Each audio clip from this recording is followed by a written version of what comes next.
কেন মাফ করে দিতে বলবেন? আমার শুনে নেন। নবীজি বললেন, সাহাবীরা রে, তোমরা কেউ কি কবুল হজের সব পাইতে চাও? সাহাবীরা বলে, ইয়া রাসূলুল্লাহ, ইয়া হাবিবাল্লাহ, এটা কে বানা চায়? নবীজি বললেন, সাহাবীরা রে, তোমাদের বাড়িতে যাদের পিতা মাতা জিন্দা আছে, বাড়িতে সালাম দিবা, আসসালামু আলাইকুম মা, আসসালামু আলাইকুম বাবা। তোমার আমল নামায় একটা কবুল হজের সব লেখা হইয়া যাবে গো।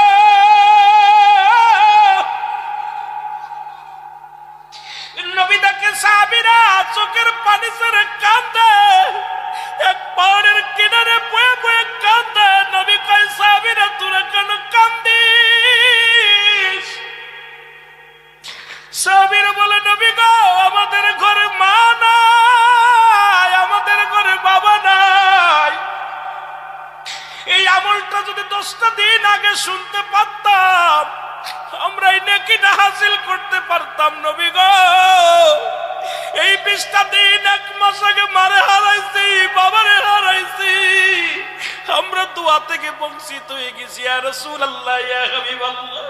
আমার নবী ডাক দিয়ে বলে, সাহাবীরা রে, তোরা কেমন এতিম রে সাহাবীরা? আমি নবীর মতো পৃথিবীতে কেউ এতিম নাই রে। আমি জনম দুঃখিনী, মা নাই, বাবার চেহারা কোনোদিন দেখি নাই। আমার আল্লাহ বলে, আলাম ইয়াজিদকা ইয়াতীমান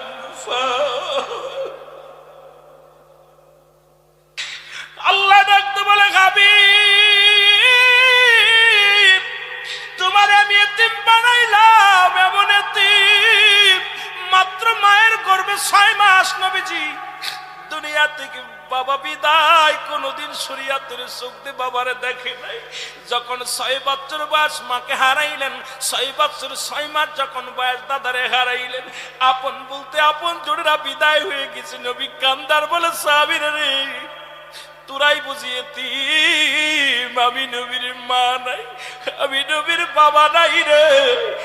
আমি নবী ও কান্দি আমার মায়ের জন্য।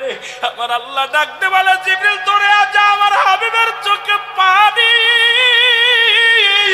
আর যাদের মা নাই, যাদের বাবা নাই, তাদেরকে জানায় এইভাবে যেন বলে, রাব্বির হামহুমা কামা রব্বায়ানি সাগীরা। জোরে জোরে চিল্লা বলেন মারহাবা। নবীজি চোখের পানি ছেড়ে কাঁদতেছেন। জিবরিল আমিন বলে, হুজুর, আপনার সাহাবীদের কাঁদতে বারণ করেন। ওই মাহারা বাবাহারা পাগলদের কান্না আল্লাহ সইতে পারে না। ওরা তো কাঁদতেছে, আমার আল্লাহ কষ্ট পায়।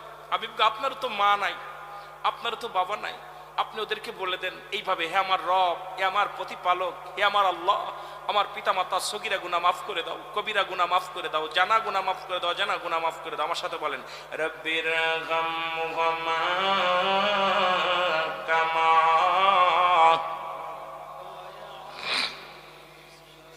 জোরে বলেন, রব্বির হামহুমা কামা রব্বায়ানি সগীরা। আল্লাহ বলেন, হাবিব এইভাবে বলেন, হে আমার রব, হে আমার প্রতিপালক, আমার পিতা মাতার সগীরা গুনাহ মাফ করে দাও, জানা গুনাহ মাফ করে দাও, অজানা গুনাহ মাফ করে দাও। পৃথিবীর মধ্যে আর তুমি আমার পিতা মাতাকে তোমার রহমতের কোলে তুলে নাও। জোরে বলেন আল্লাহু আকবার। আর একটু জোরে জোরে চিল্লায় বলেন আল্লাহু আকবার। এ মুসলমান, সুতরাং পিতা মাতার গুরুত্ব আমার নবীর কাছেও ছিল। জোরে বলেন ঠিক কিনা? কেমন ছিল যদি বলতে যাই বুঝে নেবেন। একদিন নবীজির কদমের মধ্যে নবীর দুধমা হালিমা তুসাদিয়া আগমন করলেন। নবীজির দুধমা কয়জন ছিল জানা আছে? কথা বলেন, কয়জন? 4 জন। আল্লাহু আকবার। আপনাদের জানা আছে নবীজির দুধমা শুধু হালিমা নয়, নবীজির মা ছিলেন 4 জন। এই দুধ মায়ের মধ্যে প্রথম যিনি দুধ পান করালেন নাম হলো নবীজির দুধমার মধ্যে যিনি দুধ পান করাইলেন আপন মা আমেনা। 3 দিন 3 রাত পর্যন্ত দুধ পান করাইছেন। 2 নম্বরে হালিমাতুস সাদিয়া, 3 নম্বরে বাজানরে আবু লাহাবের দাসী সুরাইবা, 4 নম্বরে হযরতে সালমা। এই 4 জন ব্যক্তির দুধ পান করাইছে। হঠাৎ একদিন রাহমাতুল লিল আলামিনের কদমের মধ্যে হালিমাতুস সাদিয়া বিধবা মহিলা, উনি সাদা কাপড় পরে পরিধান করে আসলেন। নবীজি দূর থেকে দেখে দাঁড়ায় গেলেন। সাহাবীরা বলে, ইয়া রাসূলুল্লাহ, ইয়া হাবিবাল্লাহ, আপনাকে তো কোনোদিন এরকম দাঁড়াতে দেখি নাই। নবীর দুধ মাকে দেখে নবীজি দাঁড়ায় গেলেন। এরপরে আসলেন, নবীজি বসলেন এবং মা জননী বসলেন, নিজের ঘাড়ের রুমাল মুবারক বিছায়া দিলেন। নবীজি যখন বিছায়া দিলেন, নবীজির তোয়ালে মুবারক, এই তোয়ালে মুবারকের উপরে হালিমাতুস সাদিয়া বসলেন। আবার উঠার সময় উরুতের উপর ভর দিয়ে যখন উঠলেন, নবীজির কানে কানে কি যেন বললেন। এবার যতক্ষণ পর্যন্ত হালিমাতুস সাদিয়া বিদায় না হলেন, ততক্ষণ পর্যন্ত রাহমাতুল লিল আলামিন তাকায়া তাকায়া চোখের পানি ছাড়তে লাগলেন। যখন বিদায় হয়ে গেলেন, সাহাবীরা জিজ্ঞাসা, ইয়া রাসূলুল্লাহ, ইয়া হাবিবাল্লাহ, এই মহিলা কে গো? তারে আমরা চিনলাম না, যার আপনি আপনার নিজের চাদর মোবারক বিছায়া দিলেন। এমন কি আপনি বিছায়া দিলেন, এরপরে নবী গো আপনার কানে কানে কি যেন বললো। আবার উঠার সময় আমার আপনার উরুতের উপর ভর দিয়ে উঠলো, ইয়া রাসূলুল্লাহ। যতক্ষণ পর্যন্ত আর চোখের আড়াল না হলো, ততক্ষণ পর্যন্ত আপনি তাকায় তাকায় দেখতে লাগলেন। ইয়া রাসূলুল্লাহ, ইয়া হাবিবাল্লাহ। আমার নবী কয়, সাহাবীরা রে, তোমরা ওকে চেনো না? ইনি হলো আমার দুধ মা হালিমাতুস সাদিয়া। আল্লাহু আকবার বলেন না, একটু জোরে বলেন আল্লাহু আকবার। তাহলে আমার নবী তার মাদের কত ইজ্জত দিচ্ছে, সম্মান দিচ্ছে। এ বাবারা, আর আমরা কি করি? আমাদের যে অবস্থা, আল্লাহর আদালতে ছাড়া পাবো বলে আমাদের বিশ্বাস হয় না। 2 নাম্বার হলো মুসলমান 7টা হকের মধ্যে মৃত্যুর পরে যে 7টা হক, 2 নাম্বার হলো তাদের জন্য সব পৌঁছানো। সুবহানাল্লাহ বলেন না। আমাদের দেশের মৌলবীরা কয় সব পৌঁছানো যাবে না। ও মুসলমান শুনে নাও, নবীজি বলে গেছেন 2 নাম্বার হক হলো যেটা পিতা মাতার হক গুলো আদায় করতে হবে, মৃত্যুর পরে তাদের জন্য সব পৌঁছাতে হবে। বেশি বেশি করে ফজরের নামাজ পড়ে দোয়া করবেন, আসরের নামাজ পড়ে দোয়া করবেন, জিয়ারত করবেন, সাক্ষাৎ করবেন, কবরের পাশে দাঁড়ায়া আসসালামু আলাইকুম হালাল বায়া বাদান ইয়া হালাল কবর, কবরের পাশে দাঁড়ায়া বেশি বেশি করে দোয়া করবেন, চোখের পানি ছেড়ে কবরের পাশে দাঁড়ায়া মা জননী কবরে শুয়ে আছে, বাবা শুয়ে আছে। আমার বাবার এমন সন্তান আছেন মৃত্যুর পরে বছর হয়ে গেছে, 4-5 বছর 10 বছর পরে চলে গেছে, মায়ের কবরের পাশে যায় নাই, বাবার কবরের পাশে যায় নাই। অনেকেই মা বাবার কবর কোথায় বলতে পারে না। ইমাম সাহেব রে জিগায়, মুয়াজ্জিম রে জিগায়, আমার মায়ের কবর কোনটা, বাবার কবর কোনটা, জোরে বলেন ঠিক কিনা। 2 নাম্বার হলো কবর বাজানদের সব পৌঁছানো। 3 নাম্বার হলো তাদের সঙ্গী সাথীদেরকে, আত্মীয় স্বজনদের সমাধানদের সম্মান করা। আপনার আব্বা মার যারা আত্মীয় স্বজন থাকবে তাদের সম্মান করতে হবে। মামার কুল, নানার কুল যারা থাকে, যারা শুনে নেন, নানার কুল গুলো মায়ের কুল, আর বাবা বাদান চাচার কুল, তাদের আত্মীয় স্বজন যারা থাকবে তাদের সাথে দুর্ব্যবহার করা যাবে না। আত্মীয় স্বজনের সঙ্গে ভালো ব্যবহার করা লাগবে। বাবা মায়ের আত্মীয় যারা আছে, বান্ধবী আছে, বন্ধু আছে, এই বাবা মার আত্মীয় স্বজন যারা আছে, আপনার বাবা মা মারা গেলে অনেকেই কয় আত্মীয় চেনে না। আপনার আব্বার আত্মীয়, মায়ের আত্মীয়, মায়ের কুটুম, আপনার বাবার কুটুম যারা আছে, তাদের সঙ্গে সুন্দর ব্যবহার, তাদের সঙ্গে ভালো ব্যবহার করা লাগবে। জোরে জোরে চিল্লায়া বলা যাবে না আল্লাহু আকবার। এ মুসলমান, গভীর মনোযোগ। মুসলমান 4 নাম্বার হলো সাথী সঙ্গী আত্মীয় স্বজনদের সাথে সাহায্য করা। তাদের আত্মীয় স্বজন যারা থাকবে তাদের সাহায্য করতে হবে। আজকে আপনি টাকাওয়ালা হয়েছেন, বাড়িওয়ালা হয়েছেন, আপনার মায়ের একজন আত্মীয় তিনি মুরব্বী মানুষ, আপনার বাবার একজন আত্মীয় তিনি গরিব মানুষ, অবশ্যই তার সাহায্য করতে হবে। রাসূল বলছে তোমার পিতা মাতার, তোমার আত্মীয় স্বজন, তোমার পিতা মাতার আত্মীয় স্বজন যারা দুনিয়ার মধ্যে আছে তাদেরকে সার্বিক সহযোগিতা করা, সাহায্যের হাতটা বাড়াইয়া দেওয়া। তারা অসহায়, তাদেরকে তো আপনি সাহায্য করেন। একটা কাপড় কিনে পড়তে পারেন, একটা কাপড় দেন। তাদের পেটে খাবার নাই, কিছু চাউল কিনে দেন। তাদের যে কোনো সহযোগিতার জন্য হাতটা বাড়াইয়া দেন, কারণ উনি আপনার বাবার আত্মীয়, আপনার মায়ের আত্মীয়। এদিকে আমাদের অতিরিক্ত খেয়াল রাখা লাগবে। জোরে জোরে চিল্লায় বলেন ঠিক কিনা। এ মুসলমান, গভীর মনোযোগ। 5 নাম্বার হলো ঋণ পরিশোধ করা বা আমানত রক্ষা করা, আমানত আদায় করা। যারা ঋণ, যদি বাবা মা ঋণ থেকে যায়, পৃথিবীর মধ্যে যদি ঋণ থেকে যে অনেকে কয়, বড় ছেলে কয় আব্বার ঋণ হয়েছে, আব্বা তুই শোধ কর, মেয়ে কয় তুই শোধ কর। মাঝে মাঝে দেখা যায় ঢাকা শহরে অনেক জায়গা, বাংলাদেশের অধিকাংশ অঞ্চল আছে, বাবা মা ঋণ হয়ে মারা গেছে, অভাবে পড়ে আত্মীয় স্বজনের কাছে ধার নিছে, মারা গেছে। এরপরে ছেলেদের ভিতরে টানাটানি, হানাহানি হয়ে যায়। বড় ছেলে কয় তুই শোধ কর, বড় ছোট ছেলে কয় আমি খাই নাই। বাবা মার ঋণ শোধ করতে চায় না, আমি আপনাদের কাছে বলে যাই, পিতা মাতা যদি ঋণ থাকে অবশ্যই খবর নিয়ে সেই ঋণগুলো পরিশোধ করতে হবে, নয়তো আল্লাহর আদালতে আপনার ধরা পড়তে হবে। জোরে জোরে চিল্লায় বলো আল্লাহু আকবার। আর একটু জোরে বলেন আল্লাহু আকবার। এ মুসলমান, 6 নাম্বার হলো শরীয়ত সম্মত বাতান ওসিয়াত যদি করে যান, শরীয়ত সম্মত যদি অনেক বাপ মা ওসিয়াত করে যায়, জমিটা অমুকরে দিয়ে দিস, এই ঘরটা অমুকরে দিয়ে দিস, এই চাদরটা অমুকরে দিয়ে দিস, এই বাড়িটা অমুকরে দিয়ে দিস, শরীয়ত মোতাবেক যদি হয়, এ মুসলমান অবশ্যই অবশ্যই এটা পূরণ করতে হবে, এই ওসিয়াতগুলো পুরা করতে হবে, নয়তো আপনারা দায়ী থেকে যাবেন। অনেকে কয় মরার সময় বলছি এটা পালন করা লাগবে না। বাবা শুনে নেন, ওসিয়াত করে কিছু ছেলে মেয়েদেরকে, বাবা এই কাজটা করিস, এইটা করা লাগবে, যদি শরীয়ত সম্মত হয়।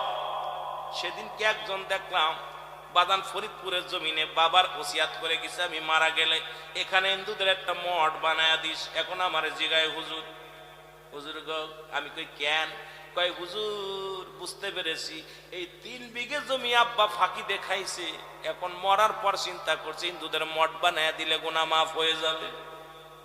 নাউজুবিল্লাহ বলেন। এটা কিন্তু শরীয়ত মোতাবেক সম্পূর্ণ হারাম। এটি মঠ বানায়া দিবে ভালো, একটা মূর্তি বানায়া দিবে ভালো তাদের পুজো করার জন্য। মুসলমান, সুতরাং শরীয়তের বিধান নাই, ও তো নিজেই গুনার মধ্যে ডুবেছিল, ওই গুনার ভাগ কিন্তু ওই 3 বিঘে জমি ছেলে ভাগ করে নিবে, কিন্তু পাপটা কিন্তু বাবারই নিতে হবে। জোরে বলেন ঠিক কিনা? এ ভাইরা আমার, বন্ধুরা আমার, নবীজির সাহাবা আলকামার ইতিহাসটা একটু বলে যায়। 5 ওয়াক্ত নামাজ পড়েছে, সালাত পড়েছে, কোনোদিন অন্যায় করে নাই, কারণ মাথায় বাড়ি মারে নাই, কোনোদিন কাউকে কষ্ট দেয় নাই। হযরত আলকামা মৃত্যু শয্যায় সজ্জিত, রূহটা বাইর হয় না। নবীর কাছে খবর আসলো, ইয়া রাসূলুল্লাহ, ইয়া হাবিবাল্লাহ, আপনার আলকামা মৃত্যু যন্ত্রণায় ছটফট করে, অনেক কষ্ট হয়। অনেকে বলে মৃত্যুর সঙ্গে পাঞ্জা লড়ে, খবরদার এই ভাষাটা ব্যবহার করবেন না। মৃত্যুর সাথে কোনো ব্যক্তি পাঞ্জা লড়তে পারে না, বল মৃত্যু শয্যায় সজ্জিত, কারণ মালাকুল মউতের সাথে কি মারামারি করবেন? সম্ভব নাই, কারণ মৃত্যু শয্যায় সজ্জিত। কখন যেন আজরাইল চলে আসবে, নিয়ে যাবে আপনাকে, আমাকে নিয়ে যাবে। আমার ভাইরা আমার, নবীজি বললেন, আমার সাহাবীরা তোমরা যাও, তাড়াতাড়ি যাও, আমার আলকামার চারিপাশে দাঁড়ায়া দোয়া করো, চারিপাশে ঘিরে দাঁড়ায়া দোয়া করো, কালেমা পড়ো, তাসবিহ পড়ো, কুরআন তেলাওয়াত করো, আমার আলকামার মৃত্যু যেন সহজ হয়। সাহাবীরা চলে গেলেন আলকামার বাড়ি। বাড়িতে যাইয়া চারিদিক ফিরে দোয়া করে, চোখের পানি ছেড়ে ছেড়ে কাঁদতে লাগলেন, কিন্তু মৃত্যু হয় না, মৃত্যু যন্ত্রণাও লাঘব না। দৌড়ে আসলেন সাহাবীরা, বলে ইয়া রাসূলুল্লাহ, ইয়া হাবিবাল্লাহ, আলকামার কষ্ট আমাদের সহ্য হয় না,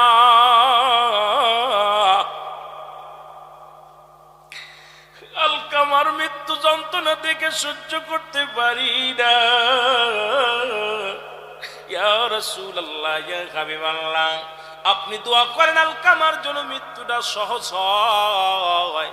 নবীজি 2টি হাত উঠায়া দিলেন, আমার আল্লাহ, তুমি আমার আলকামার মৃত্যুটা সহজ করে দাও। আমার আল্লাহ ডাকতে বলে, হাবিব,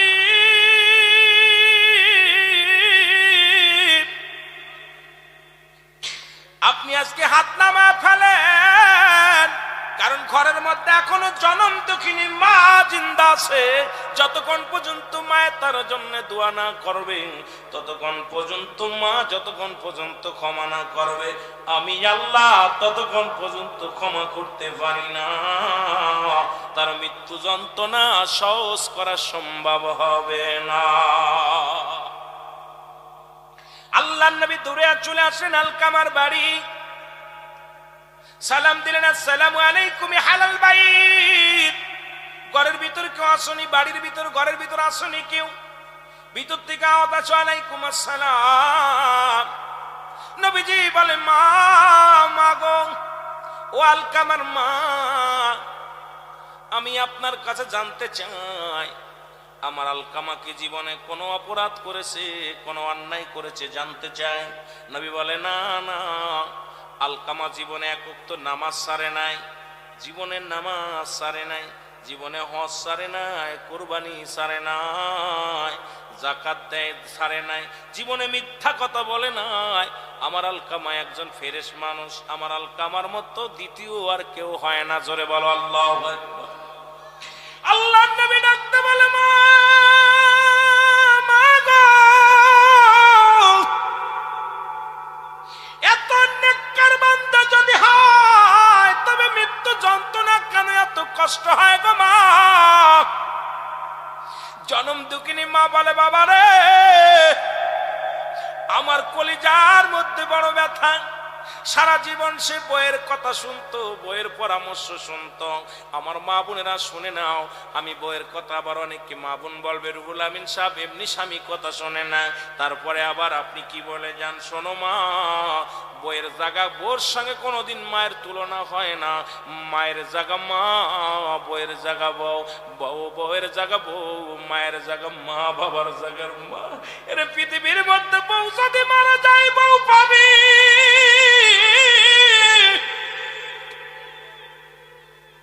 সুন্দরী বউ মারা গেলে কালো বউ পাবি। পৃথিবী থেকে জনম দুঃখিনী মা একবার যদি বিদায় নিয়ে যায়, বাবা যদি বিদায় হয়ে যায়, এত বড় নিয়ামত পৃথিবীর কোথাও মিলবে না। জোরে বলেন ঠিক কিনা?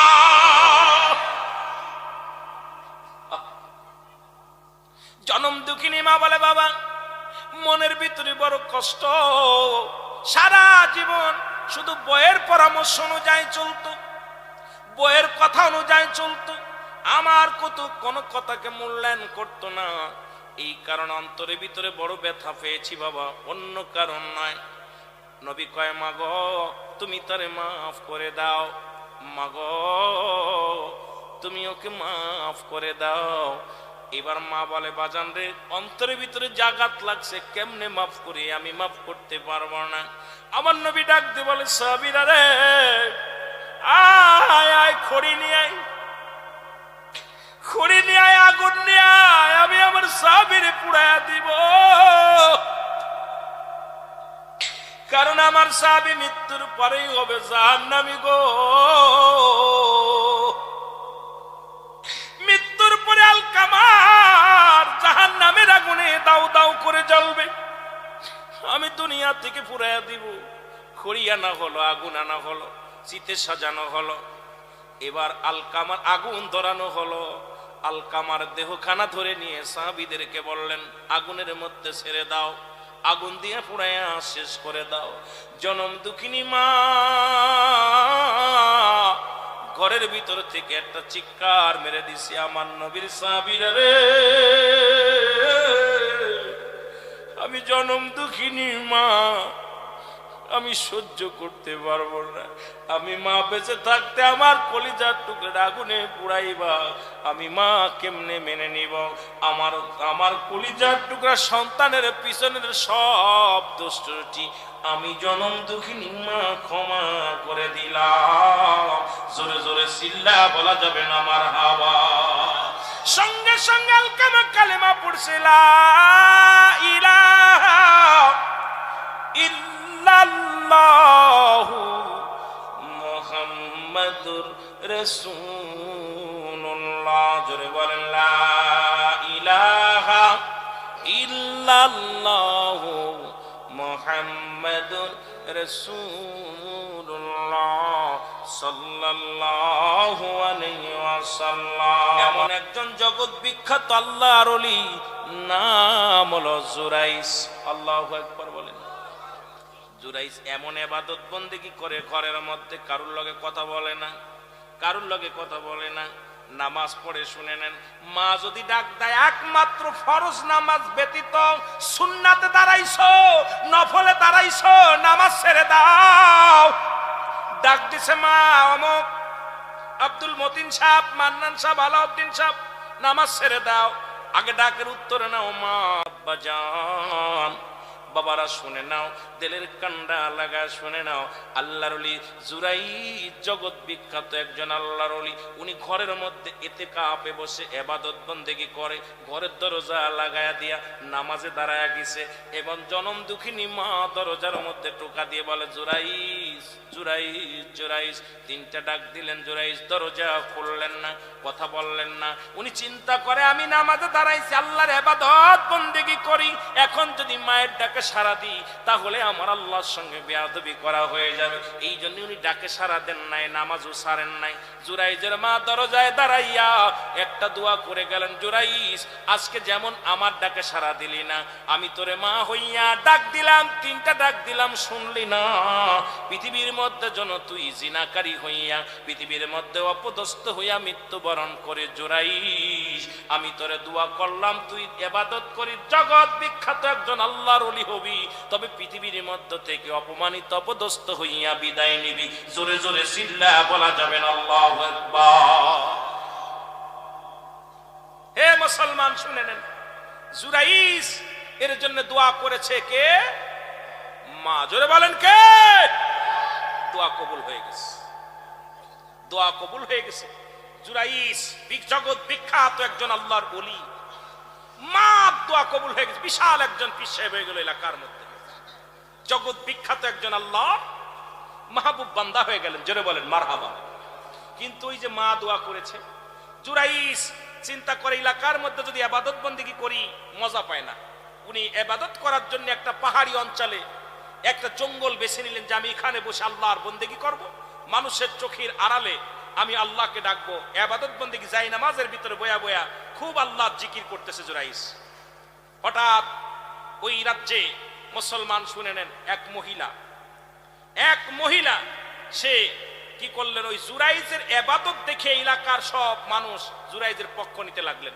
সবাই উনার পক্ষে, যে এই লোকটা ভালো লোক, এই লোকের পক্ষে থাকতে হবে, সবাই উনার হাতে বায়াত হইয়া মুসলমান হতে লাগলেন, ঈমান আনতে লাগলেন। সুবহানাল্লাহ বলেন না। এইটা দেখে ওই দেশের প্রেসিডেন্টের গুসা হয়ে গেল যে আমার দল ছেড়ে দিয়ে কোন এক হুজুরের দল নিতেছে, হুজুরের দলে চলে যেতেছে, একে কোন ভাবে সাইজ করা যায়? কোনো উপায় পায় না, কোনো বুদ্ধিতে আরো তাকে পারে না, সাইজ করতে পারে না। সাইজ করার জন্য একটা বুদ্ধি পেল। উনার রাখাল, উনার পার্সোনাল একজন কি ছিল, মহিলা যিনি কাজ করে, কাজের মহিলা এবং রাখাল, এই দুজনকে বললেন। এই দুজন বলছে, হুজুর এই জুরাইজের সাথে ওরে পৃথিবীর মধ্যে অপমানী অপদস্থ করা কোনো ব্যাপার না। আল্লাহু আকবার বলেন না, আরো জোরে বলেন, এ কোনো ব্যাপার না। বলে কেমনে? উনি রাখালের সঙ্গে জিনা করলেন, ওই মহিলা জিনা করে গর্ভবতী হলেন। আল্লাহু আকবার বলেন না। জিনা করে গর্ভবতী হলেন। এরপর ওই মহিলা যে বিচার দিলেন রাজার কাছে, হুজুর সর্বনাশ, আপনারা যাকে এত আল্লাহর ওলি ভাবেন, এত ভালো ব্যক্তি ভাবেন, এত ফরজগার ব্যক্তি ভাবেন, সে তো আমাকে সর্বনাশ করে দিছে। এই দেখেন আমার গর্ভে সন্তান, আর এই সন্তানের বাবা হলো আল্লাহর ওলি জুরাইজ। আল্লাহু আকবার বলেন না, একটু জোরে চিল্লায় বলেন। রাজা বললেন, উজির ওকে ধরে নিয়ে আসো, ধরে নিয়ে আসো। জুরাইজকে পিঠ মোড়া দিয়ে একদম রাজার সামনে হাজির করলেন। ডাকতে বলে, জুরাইজ, জুরাইজ তুমি কি এই মহিলাকে চেনো? জুরাইজ বলেন, না না, জীবনে কোনোদিন এই মেয়েদের চেহারা আমি দেখি না, জীবনে জিনা তো দূরের কথা, কোন মহিলার চেহারা মোবারক আমি দেখি নাই। জোরে জোরে চিল্লা বলা যাবে না আল্লাহু আকবার। মেয়েটাকে ডাকতে বলে, মেরে তুমি একে কি জানো? বলে, জি হুজুর, এই সেই জিনাকারিনী যিনি আমার সর্বনাশ করেছে, এই হুজুরের সন্তান আমার গর্ভে। আল্লাহু আকবার। কোন মেয়ে যদি কোন পুরুষের বিরোধিতা করে এই বিচারটা মতিন ভাইয়ের কাছে দেয় যে এই আমারে নষ্ট করছে, এখন ছেলেরটা বিশ্বাস করবে না মেয়েরটা বিশ্বাস করবে? কথা কেন না কেন? সবাই কয় এই কথা কি কেউ কোনো মেয়ে বলতে পারে যে তাকে নষ্ট করেছে, তার গর্ভে সন্তান, এই সন্তান অমুক দিছে, এই কথা কোনো মেয়ে বলতে পারে? ওকে বিচার করা হোক, ওকে এখনই শিরচ্ছেদ করা হোক, শিরচ্ছেদ করে দেওয়া হোক। জুরাইন চোখের পানি ছেড়ে ডাকতে বলে, মালিক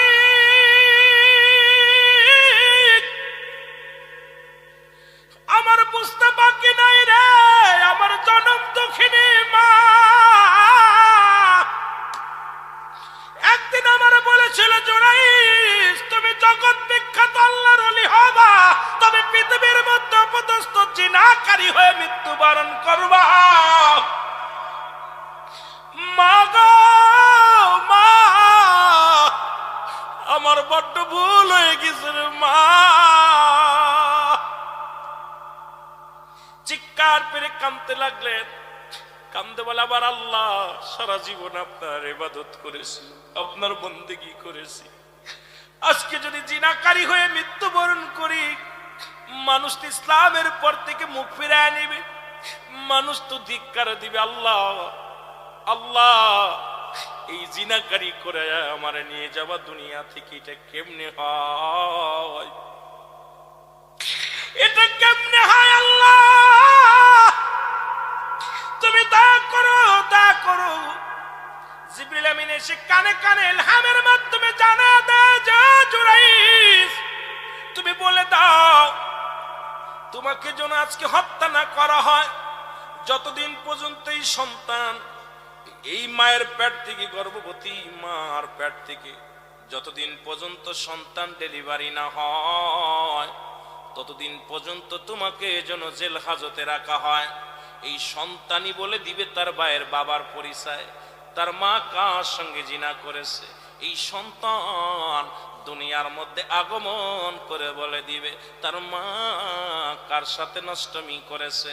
সুতরাং দারগে জুরাইন কয় হুজুর আমার একটা মৃত্যুর আগে একটা দাবি, আপনারা আমার কোনো কথা রাখবেন না, আমার কোনো কথা শুনবেন না আমি জানি, তবে একটা ছোট্ট একটা দাবি, ওই সন্তানটা যতদিন পর্যন্ত দুনিয়ার মুখ না দেখে ততদিন পর্যন্ত আপনারা আমাকে জেলখানার মধ্যে রাখেন, বন্দি রাখেন, বন্দি রাখবেন। যেদিন ওই সন্তান দুনিয়ার মধ্যে আগমন করবে ওই সন্তান বলে দিবে তার মার বাবার পরিচয়, ওর বাবা কে, ওর মা কে, কিডা ওর মায়ের সাথে ছিল, এটা ওই সন্তান পরিচয় করায়া দিবে। আল্লাহর ওলি এই কথা বললেন। বাজান ওই দেশের রাজার মনের একটু দয়া হলো, উনি বললেন যাও জুরাইনকে অন্ধর মহলে রেখে দাও, এই অন্ধকারে রেখে দাও রে মুসলমান। শুনে নাও শুনে নাও শুনে নাও, এইরকম 1 মাস গেল, 2 মাস গেল, 3 মাস গেল, 4 মাস গেল, 5 মাস গেল, 6 মাস গেল, 10 মাস 10 দিন পূর্ণ হয়ে গেল। আল্লাহ বলি ও মুসলমান ওই জেলখানার মধ্যে চোখের পানি ছেড়ে কান্দার বলে আমার আল্লাহ আমি মারা যাব কোনো দুঃখ নাই, আমার মায়ের দোয়া কবুল হয়ে গেছে, এই জীবনে আমার কোনো দুঃখ নাই, তবে ইসলামের মধ্যে কলঙ্ক লাগলো আল্লাহ, আলেমদের যে কলঙ্ক লাগলো আল্লাহ, এটা আমি কি করে আমি এটা মুছবো আল্লাহ। পৃথিবীর মধ্যে ওই মহিলার গর্ভে থেকে একটা সুন্দর ছেলে আসলো, আল্লাহু আকবার বলেন না। এই ছেলে আসলো, খবর পড়ে গেল, রাজার দরবারে খবর পড়ে গেল ওই মহিলা গর্ভবতী মহিলা, ডেলিভারি হয়েছে, একটা ছেলে হয়েছে, ডাক দাও মেয়েটাকে ডাক দাও। হাজার হাজার রাজ্যের যত উজির নাজির ছিল সবাইকে ডাক দেওয়া হলো। এই ছেলে নাকি একদিনের ছেলে, কথা বলবে, বড় আশ্চর্যজনক ব্যাপার, ওর বাবার পরিচয় ছেলে নিজে দিবে। সবাই এই কৌতূহল দেখার জন্য হাজার হাজার মানুষ রাজ দরবারে আসলো। এবার ডাকতে বলে রাজা বলে ছেলে বালক বলে দাও তোমার আব্বাকে তোমার মার সাথে কে নষ্টামি করেছে বলো। বালক কোনো কথা বলে না, বালক মাথাও নাড়ে না, কথাও বলে না, সে দেখে না। লোকজন বলে হুজুর আইস পাগলামির একটা সীমা আছে, একদিনের ছেলে জীবনেও কথা বলতে পারে না, আর এই ছেলে তার বাবার পরিচয় কেমনে দেবে রে জুরাইস। এখন তোমার ভণ্ডামি বাদ দাও, আজকে শুলে চোরা থেকে বাঁচাতে কেউ পারবে না, আজকে তোমাকে কে বাঁচাইবে?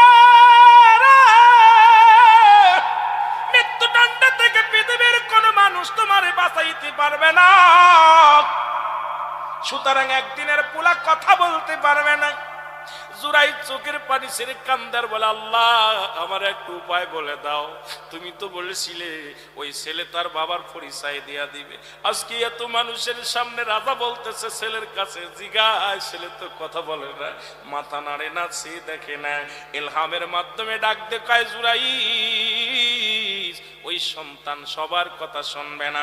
তুমি ওই সন্তানকে ডাক দে, বলো বাবা রে, ও ডাক দে, বলো ছেলে, বলে দাও তোমার বাবার পরিচয় বলে দাও। জোরে জোরে চিল্লায় বলা যাবে না মারহাবা।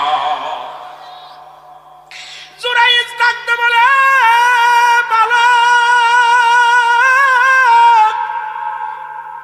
আজকে এই মহাকর বিপদের মধ্যে দাঁড়াই আমি বলতেছি, তুমি জবান খোলো, এই জবানটা খুলে বলে দাও তোমার বাবাকে, তোমার মায়ের সঙ্গে কে ছিল বলে দাও। বালকটা চিৎকার মেরে বলে, জুরাইজ শুনে নাও, উপস্থিত যত জনগণ আছো, আমার মায়ের সঙ্গে জুরাইজের জিনা তো দূরের কথা, জীবনে আমার মায়ের সঙ্গে জুরাইজের দেখা হয় নাই। আস্তে কবেন না, জোরে বলবেন। জীবনে কোনোদিন জোড়া জিনা তো দূরের কথা, জীবনে কোনোদিন আমার মার সঙ্গে দেখা হয় না। আমার মায়ের সঙ্গে জিনা করেছে রাখালের, ওই যে রাজার পাশে দাঁড়ায় আছে ওই রাখাল, ওই রাখালটাই আমার মায়ের সর্বনাশ করেছে। এবার উজির রাজা কয়, আমি সব জানি, রাজার তো চক্রান্ত ছিল। রাজা কয়, জুরাইজ রে, তুমি আমারে ক্ষমা করে দাও। এই একটা কথা বলেই সন্তান মারা গেলেন।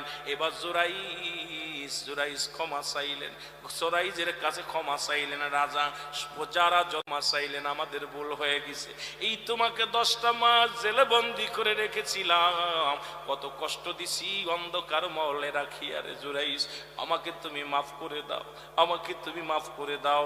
আর একদিনের বালক যেহেতু কথা বলে রাজ দরবারে, আমি আর রাজত্ব চাই না, এই রাজত্ব আমি তোমারে দিয়ে দিলাম। জুরাইজ কয়, না না, আপনার কাছে আমার একটা দাবি, আমার মায়ের কবর পর্যন্ত যেতে দেন। জুরাইজ একটা চিৎকার মেরে কাঁদে, বলে, রাজা মশাই, জীবনে কিচ্ছু চাই নাই রে, আমার জনম দুঃখিনী মা,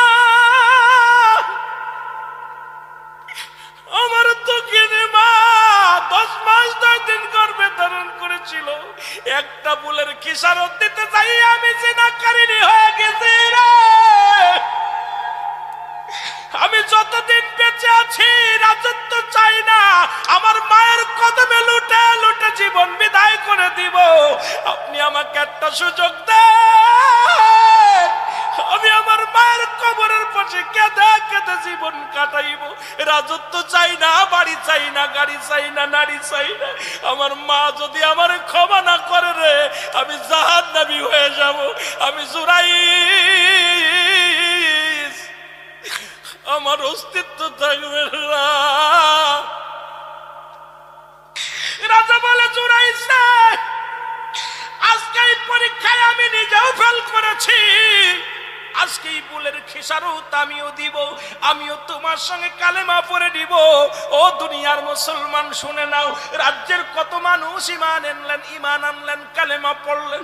আমার ভাইয়েরা, জুরাইজ যতদিন পর্যন্ত বেঁচে ছিলেন, মায়ের কবরের পাশে পায়ের ঘরে কেঁদে কেঁদে মাথা ঠুকাই ঠুকাই কাঁদত, ডাকতো, বলো মা মা। তোর জুরাইজ জীবনে কিচ্ছু চাই না রে মা, তোর কাছে ক্ষমা চাই। জীবনে যে ভুল করেছে, এই ভুলের খেসারত আমি দিতে পারবো না মা, তোরে হারাইয়া ফেলেছি মারে, তোরে হারাইয়া ফেলেছি, আমি ক্ষমা চাই। আমি আমার যুবকদের বলি, আজকে যাদের মা বাবা জীবিত আছে, বাড়িতে পা দুখানা জড়ায়া ধরবা, মায়ের পাটা জড়ায়া ধরবা, বাবার পা দুখানা জড়ায়া ধরবা, চোখের পানি ছেড়ে কানবার, বলো, বাবা গো, বড্ড ভুল করে ফেলেছি, আবার তুমি ক্ষমা করে দাও। মায়ের পা ধরে কানবা, মা গো, আমার মাফ করে দাও। আর মা বাবা যদি একবার রাজি হয়ে যায়, তোর কপাল খুলে যাবে রে বান্দা, আল্লাহ রাজি হয়ে যাবে, আমার আল্লাহ খুশি হয়ে যাবে। জোরে বলেন ঠিক কিনা?